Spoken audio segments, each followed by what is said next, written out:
Hey y'all, just wanted to go ahead and shoot this video real quick. So here in a couple of days, I'm about to get 456s on my truck, and I want to make sure, I document the RPM, the speedometer, all that. So as of right now, my speedometer is off because I'm on 35s with the original stock 410s. Now, I'm going to go ahead and get 456s, which should bring me back up to stock. So that should fix the speedometer issue. If not, no problem. I have another way to address it.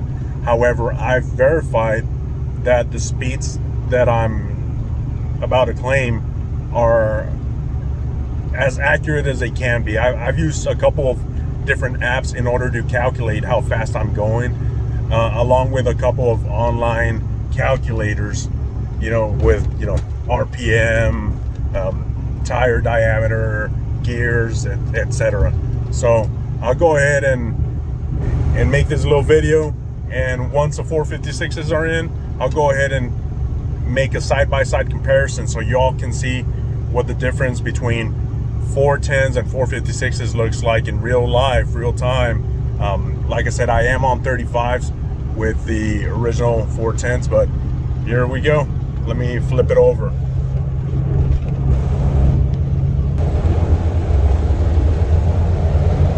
All right, y'all, so here it is.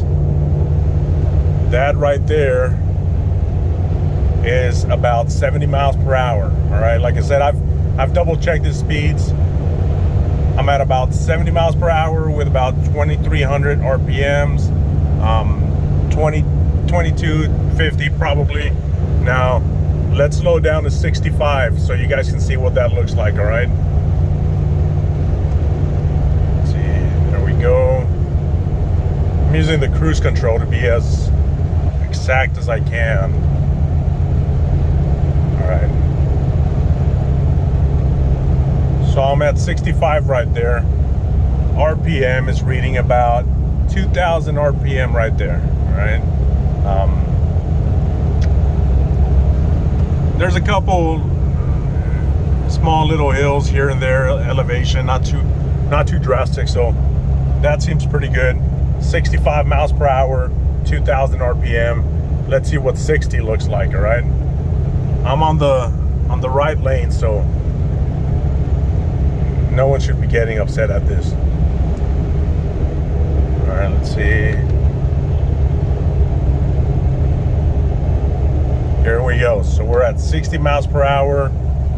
RPM's looking at about 1,900, 1,850, somewhere around there. So that's kind of what I've been looking at as far as RPMs with this truck. All right. Now, acceleration wise, this truck is not the fastest, but that's fine, right? I didn't get if I want to go fast, I've got my IROC Z for that. I'm not gonna expect this to be as quick, but I would like for it to be a little faster. Not only faster, but since I am using this to tow a couple of trailers, I would like for it to have a little more power, a little more torque. Definitely, everyone knows that these things come a little neutered from the factory, right? So what I'm going to be doing, and I'll make videos for all these different performance mods that I'm going to be doing. So far, I've just been cleaning it up and putting my own little touch to the truck, but I'm going to get 456s in the next couple of days. I'll make the comparison video to the 410s so y'all can see what it looks like. I'll also tell you as far as acceleration, how it feels like. I'll also make a video telling y'all, or showing you and then telling you how the 456s perform when I'm towing. And the trailer that I have is about 7,000 pounds, so it's not a huge load. It's not a very heavy trailer, but for these older vehicles, it's about there. It's on the heavier side. You can definitely do 10, 12, but you're kind of pushing it at that point. But we'll see. I'll make those videos as well. On top of the gears, I'm also doing a Black Bear tune, the standard. I'm just doing their standard tune, and I'll go ahead and make a video about that too. After that, I'll be doing a full exhaust. I'll make another video about that too, of course. And eventually, I've got another thing in the works. I'll be doing or I'm hoping to get a cam kit installed on this thing. I'm currently emailing Straub Technologies, and we've gone back a couple of times, back and forth, about the performance I want and what I need it for. So I'll go ahead and update you guys as far as all that build goes. But like I said, my goal, my primary focus is to help this truck perform better when towing. Now, I'm not looking to get a huge cam. Again, this is a daily driver. I want it to be drivable. I want it to be comfortable, but still help it out in the performance department, So stay tuned, guys. I'm going to go ahead and be updating this, periodically, hopefully every couple of weeks, as far as the performance changes I make to it. So far, this truck doesn't really have any performance mods. It's a stock 97 K2500 with a 454. So it has the 454 and the 410s. But then the previous owner did get a K&N cold air intake.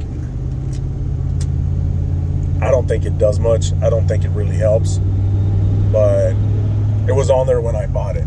He also changed the muffler, just the muffler, not the exhaust system, right? So he just changed the muffler from whatever was stock to a Flowmaster Series 50, I believe.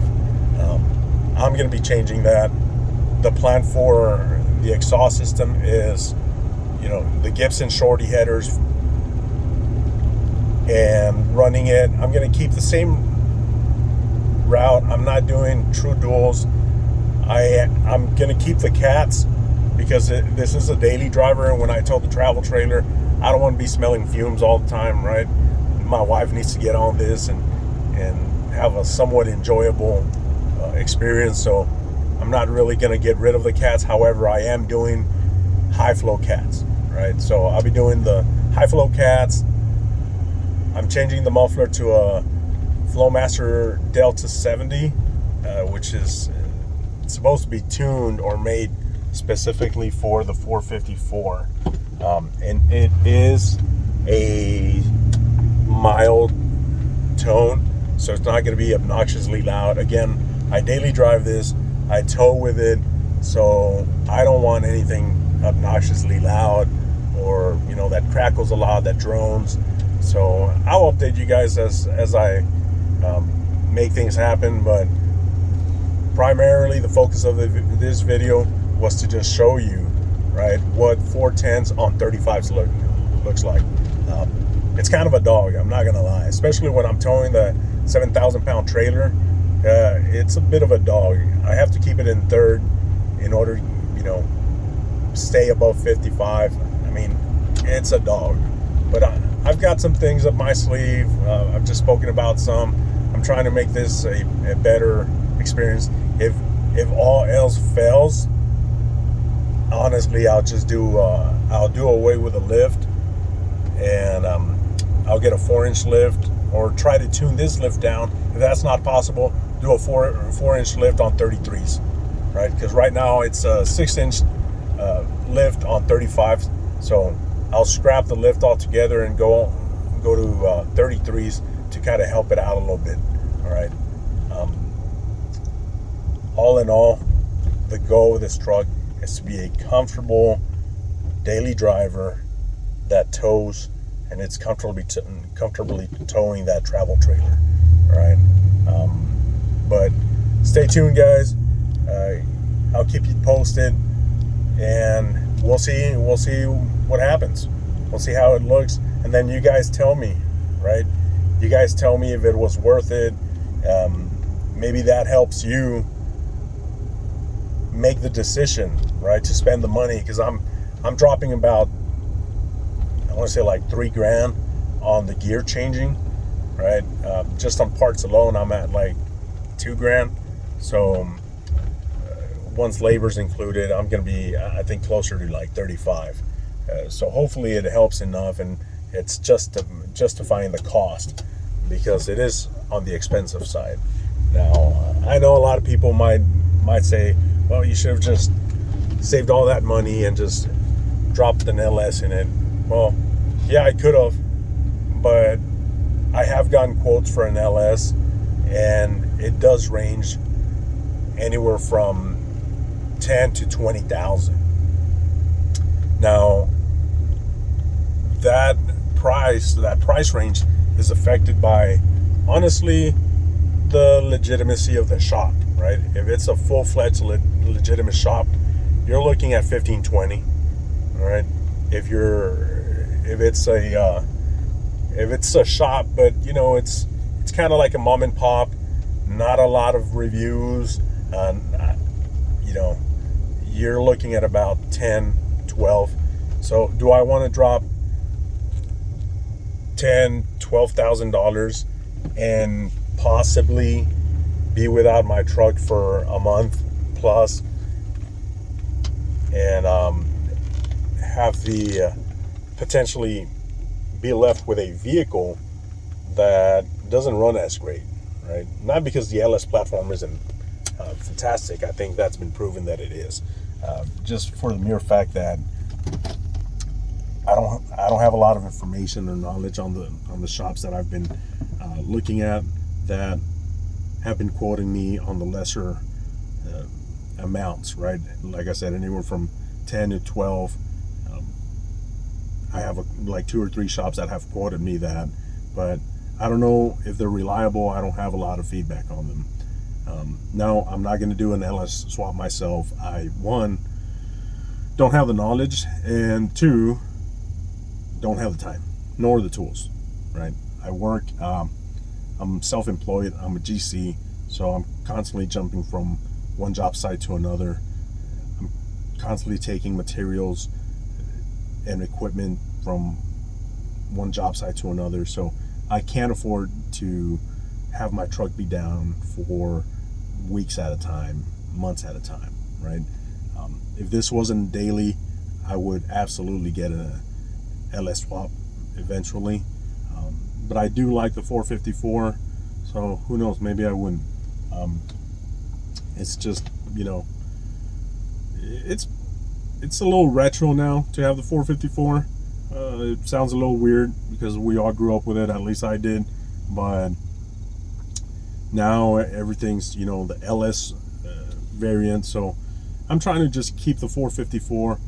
When I do tow, it isn't very far. It's maybe 2-3 hours out, so I don't need a super reliable, a super efficient towing truck, right? If that was the case, then I would have just kept a Duramax that I had before. It was great, but also the repairs on the diesel are exponentially higher.